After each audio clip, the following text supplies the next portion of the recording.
Blessings this morning to the beloved people of God. Today is our final Sunday in our worship series where we have been looking at who we are, our connection to God, and who we are because of Jesus in our lives. Throughout this series, we have been reminded that each of us are beloved, each of us are claimed by God, and each of us are named. We've also been reminded of how important it is to be alert to God's calling on our life and how that guides us in following our passion, our vocation, and our mission. This morning, we heard first the story of Moses' time up on the mountaintop with God, and then the story of Jesus up on the mountaintop with 3 of his disciples. For each of them, these mountaintop experiences proved to be transformational. This morning, let us explore our own mountaintop experiences and the ways in which we have been and continue to be transformed by God. Let us reflect on the ways in which God is speaking to each and every one of us and transforming our lives. Please pray with me. Oh Lord, you call us to the mountaintop, to go to the mountaintop with you. May we follow, even though we're not sure what to expect. Sometimes we need those mountaintop experiences with you, when our days are dark and dreary, when our hearts are heavy, and when the valleys seem deeper than ever.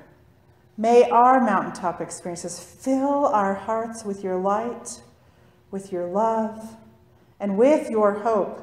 Just as Moses and your disciples were changed by their experiences, may we too be changed and transformed by the mercy found in the image of Christ. May we have unveiled faces that reflect your love, your hope, and your light. Amen. Have you ever heard of the term mountaintop experience? I alluded to a little bit earlier, but I thought I'd explain a little bit more what that means. Mountaintop experiences are moments when we experience the power and love and grace of God in a way that is so overwhelming that it can be quite difficult to articulate in words what's going on. These are experiences that transform our thinking and transform our beliefs. They're experiences that leave us different than the way we were before, forever changed. They can occur at a wedding, at a graduation, through the birth of a child, through the accomplishment of what appeared to be an impossible task, on a mission trip, or simply by being out in the great expanse and feeling God's presence so deeply. Whenever or whatever the experience or experiences that might be for you individually, I imagine that we've all experienced our own mountaintop experiences and have been changed for the better because of them. There are a few mountaintop experiences that come to mind immediately for me. The obvious would be, of course, the birth of my children. Seeing them and holding them for the first time changed me forever. Their little bodies in my arms melted my heart from the very moment I met them. Their sheer existence signaled to me the power and the presence of God in this world and in my life. Another mountaintop experience for me was when I earned my Master's of Divinity degree. After finally saying yes to God, finally saying yes to the calling in my life to be an ordained pastor, getting the MDiv was the next step. However, when I started school, I had a 6-year-old and 3-year-old triplets. And then a flood happened that same time. How on earth was I going to do this? But with the help of my amazing husband and a great number of other folks and the sheer grace of God, I was able to accomplish that goal in 3 years, on time. No less. When I walked across that stage to have my master's hood placed over my head, the sheer weight of it all had led to this point could be felt, and the grace of God truly took me over. I've had several other moments, several other mountaintop experiences, both in my personal life and in my professional life. And each of them have reminded me of the powerful gift of God's grace in my life, as well as the gratitude for God's persistent presence in my life. They've also reminded me that I have done and can do amazing things when I put my mind to it and my trust in God. In talking about mountaintop experiences, the Reverend Ruth Faith Santana Grace shares this. What I've learned over time is that these mountaintop moments are essential to our moving forward. These mountaintop experiences help us face the future. They give us courage to address the challenges of life. They fill our hearts and minds with both emotions and images that serve to prompt us forward. I've also come to understand the importance of taking the experience of that mountaintop moment back down into the valley, where we are called to serve. I've come to understand that the inspiration, faith, grace, and hope we experience at those God-given moments is what will sustain our witness in the midst of injustice, brokenness, and pain. In our reading from the book of Exodus this morning, we meet up with Moses as he's being called by God to go up Mount Sinai, where he will receive the law, or as we know it later, the Ten Commandments. However, before he could have his mountaintop experience, Moses spends 6 days simply being in the presence of God, preparing his heart, preparing his mind for what was about to happen. Then on that seventh day, God speaks to Moses. On that seventh day was when Moses began his intensive learning, if you will, his intensive preparation so that he could teach and lead the people of Israel more fully. He spent 40 days and 40 nights up there, 40 days and 40 nights in the presence of God, 40 days and 40 nights learning and preparing to lead God's people. 40 days and 40 nights being transformed through his own mountaintop experience.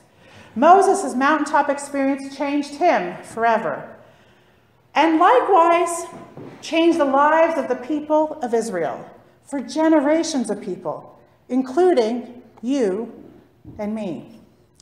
The cloud that encompassed Mount Sinai and in turn Moses is where Moses received the tablets of stone, as well as further instructions. Instructions on how to live in covenant with God, how to worship God. The significance and importance of both law and worship is made evident through Moses' time spent in the presence of God, and by what happens when he comes down the mountain. Just as we can't live in mountaintop experience all the time, Moses too had to come down the mountain. The people down below in the wilderness needed him to lead them, needed him to give them instruction, needed him to share what he had experienced up in the presence of God. Moses was called to lead the Israelites to the promised land. As important as Mount Sinai is to Moses and to God's people, it wasn't the final destination. Just one stop along their journey. The mountaintop experience for Moses is only one part of his story, but it's the part of the story that makes the rest of the story possible. Jesus also knew a thing or two about mountains, and more specifically even about mountaintop experiences. Like Moses at Mount Sinai, Jesus heard God's voice, God's instruction to go up the mountain. Jesus and his disciples will witness the prophet's embodiment of Moses and Elijah and hear the affirmation of Jesus' calling through the clear and powerful voice of God. In today's reading from the Gospel of Matthew, we meet up with Jesus as he is going up another mountain, a high mountain, and this time with 3 of his disciples. Just 6 days after he foretold his own death, Jesus takes Peter, James, and John and leads them up a high mountain by themselves. These 3 disciples, along with Peter's brother Andrew, have been with Jesus the longest of any of his followers. They were the first disciples that Jesus called to follow him. when he called them away from their fishing nets along the side of the Sea of Galilee. They had followed Jesus everywhere from the very beginning. So it was no surprise that they followed him up this mountain. When they got to the top of this mountain, however, on this day, things were different. Their experience following Jesus on this journey was different than anything that they had experienced ever before. When they arrived at the top of the mountain, Jesus' face shone like the sun, and his clothes became dazzling white. And if that wasn't enough, they find themselves face to face with two iconic prophets, Moses and Elijah. What a sight that must have been. What an experience that must have been. And I can only begin to imagine how Peter, James, and John must have felt in that moment. I invite you to take a minute and put yourself in the place of those three disciples. How must they have felt up on top of that mountain? First seeing Jesus surrounded by light, glittering, shining. Then being joined by Moses and Elijah. I imagine they're simply in awe of what is happening. I imagine they found themselves in a state of deep and utter shock. And then as they're trying to understand and figure out what's going on, a voice calls out from the clouds, "This is my Son, the beloved. With him I am well pleased. Listen to him." At this point, the disciples' fear increases. They go down to their knees. And Jesus reaches out to them and offers them his calming presence. And the words, "Do not be afraid." And then as quickly as it all came to be, it all went away. And everything returned to how it was, back to normal. But they were forever changed.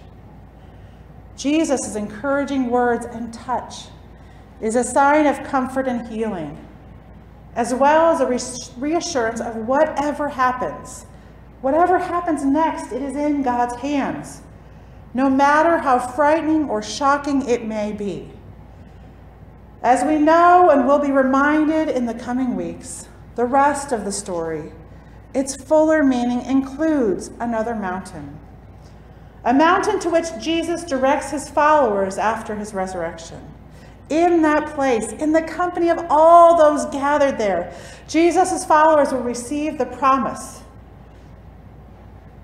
that their stories will forever be intertwined, whether on mountaintops or deep valleys or anywhere in between. But that story about the mountaintop, that mountaintop, is for another day. This week, as we prepare for Ash Wednesday and the start of our Lenten journey, I encourage us all to take some time preparing our hearts and our minds for all that this season can mean for each of us. Let us take time to reflect on what God is calling us to do and where God is calling us to go. Throughout this coming season of Lent, we will have the opportunity to picture ourselves in the stories that take place during Jesus' final days on earth. I pray that through this all, you are able to experience the season of Lent more deeply and more fully than ever before. God has called, and God continues to call us all into new places and to new situations. May we be like those early disciples and follow Jesus fully. Amen.